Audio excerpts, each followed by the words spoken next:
whenever you guys are ready. What went into the decision to give Isaiah number 23? We got a lot of guys we felt deserved it, but just probably a lot of things. He came here and the first probably 2 years didn't go exactly how he'd hoped. He had a lot of injuries here or there that kind of kept him limited. And so coming into this year, he'd already changed numbers anyways, and he's just battled a lot of tough things, adversities, and probably a lot of situations where most people would have transferred or quit. And then on top of it, this spring he had a great spring, he had an excellent summer, and he may be the most improved player we have in fall camp. And so I think you just think about what Jerry LeVias stood for and all that he endured and how many opportunities he would have had to quit, throwing the towel, but he didn't.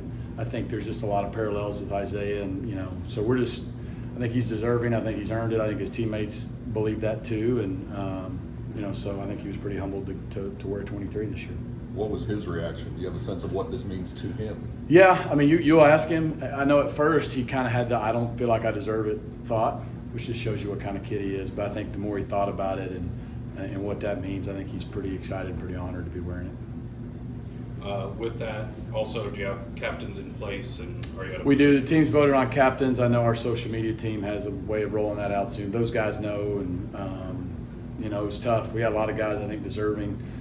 We have a few more captains than we normally have, and probably some guys who aren't captains that might as well be just because of the experience and leadership they have. So hopefully that means we'll have a strong group this year. Talk about the ability to endure, and that sometimes it's impressive to see what people can endure. I guess when did it really click with you, like, man, he's really not only enduring this, but like kind of getting stronger? Yeah, through this? the spring he just said, okay, he felt like things were better. He had a great summer, and you just around him long enough to just see there's consistency. It's not like, hey, I had a few good weeks. No, like I've changed. Like I have a consistency in my demeanor. He walks around with like a kind of a joy that's contagious. And then you get into fall camp, and the first week you're like, all right, he's really making plays and he's consistent. And then you go to week 2 and you feel the same way. And then towards the end of that third week, you're just like, man, this is just like a new person. And so I think it was just a consistent process over time.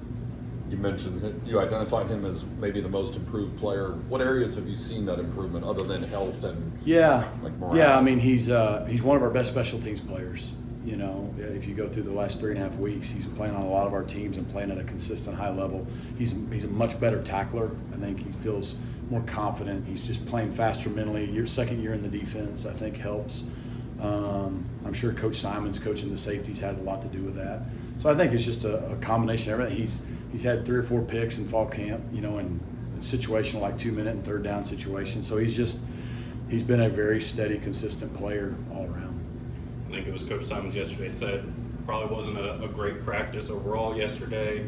A lot of things like that, but it was Isaiah who, in 2-minute drill, picked it to end it there. What does it say about a guy who can kind of bring up the level of the group when it's not a great day, things aren't going right, but find a way to do something like that? Yeah.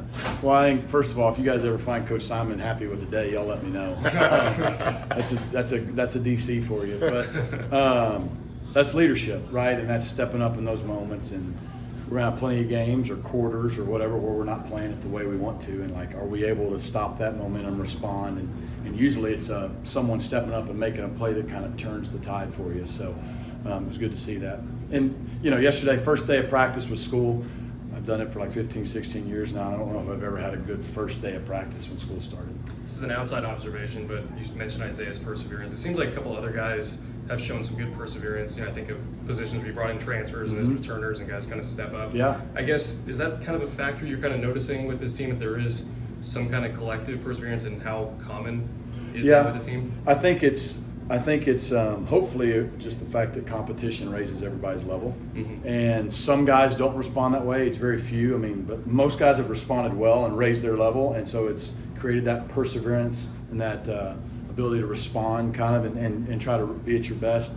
And I don't mean this in a mean way, but the guys that don't, they just kind of fall by the wayside, and either, in this day and age, they either leave and transfer, or they just don't get to play because it's the whole iron sharpens irons. It makes everybody better. And you're right. We have a lot of returning players, per se, that had transfers come in, and now that's raised their level to where both guys are probably going to play. Speaking of perseverance, I guess we could call this perseverance. press conference. Jordan Curley and what he's kind of gone through with injuries and things like that the last couple of years. What have you seen from him, and how much does it mean to him to have that full off season and now be the guy? And Yeah, it's kind of like a no-no. I don't want to talk about it, but he is healthy and has had a good spring, summer, and fall camp. And I'm excited to see what maybe he can do, if he can have a healthy full season. The ability's there. He's bigger, which I think helps. Every time he falls to the ground in practice, and he always gets up now. So made some good contested catches today. I think that's an area he would tell you can still get better at. But having a healthy Jordan, as we've seen over the last few years, is really good for us. You mentioned Coach Simon's taking on the safety coach role as well this year. Has that changed at all his interaction with you and the rest of the staff, just because he's wearing more hats? No, because he coached the linebackers last year, so he was coaching a position. It's just a different position. I think in our defense, again, we play with 3 safeties. Really, if you count that nickel as a safety more than a corner, and it's no different than coaching the quarterbacks if you're an OC. I think it's really helped because those guys have to do a lot mentally and physically in what we do for us to be good, and so I think it's really stabilized that back end for us. With Louisiana Tech playing Saturday night, is that something will coaches get together and watch it live? Will you watch it live, or is it more kind of not watch it live and watch it film and really dissect? We won't get together because I'm sure they'd like to have a Saturday night without me around because they don't have a lot of those right now. But I would think most of the coaches will be watching it on TV live to some degree. For me, it may be with girls throwing stuff at me and jumping all over you. But there's different perspectives. You watch the TV copy, you see one thing, and then of course you'll have the film copy the next day. And like I said, I think it's just like last year. North Texas played a game. I think they'll have the advantage if they get the first game kinks out. Especially if they win, they'll have a lot of momentum. They'll from a conditioning standpoint, all those things that we don't get. But then again, we've seen them play a game. They haven't seen us play a game yet. So it all sounds good. It all washes itself out. Whoever plays the best on the second will win. But it'll be good to kind of see, because I'm sure they brought in a lot of transfers. They're going to look a lot different than they did last year.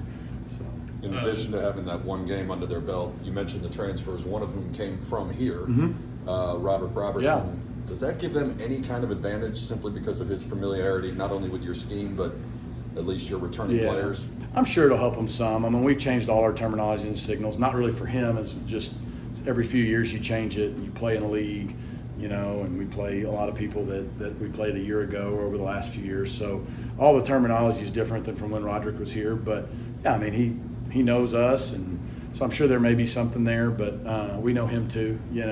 We're happy for him. I know it was tough for him. He was trying to decide if he wanted to keep playing or not. He's had a career full of injuries, and when he was healthy, he played really well and did a lot of great things here. And so I'm excited he found a place as good as Louisiana Tech to play, and unfortunately we got to play against him, but we wish him the best.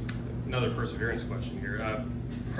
Preston was a 4-year starter in high school, All-American, comes here, has to sit for 2 years, and I know that wasn't easy on him. Just simply, how excited are you just to see him get an opportunity that he's worked and waited for? I am excited. I think you asked a question earlier about common. To me, it's uncommon to have guys do what Isaiah did, what Preston's done nowadays.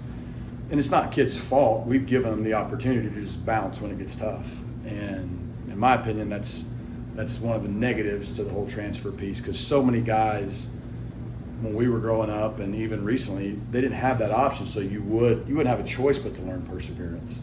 It's harder to learn that now. And I think you see a guy like Isaiah, hopefully a guy like Preston, that has persevered through those first 2 years, which honestly is pretty normal to redshirt and play as like a redshirt sophomore. That's pretty good in college football. And not to mention, both those guys have played in games. But nowadays, that seems like forever for kids. And so I'm excited to watch Preston play. I think he's earned the right to go out and lead this team. I know it's, since he can remember, been a dream of his to be the starting quarterback at SMU. And the cool thing is he's earned that opportunity. And I think he'll just get better and better each week. I'm excited to watch him play. You take the jumps, obviously from winter workouts to spring, from summer workouts to fall camp.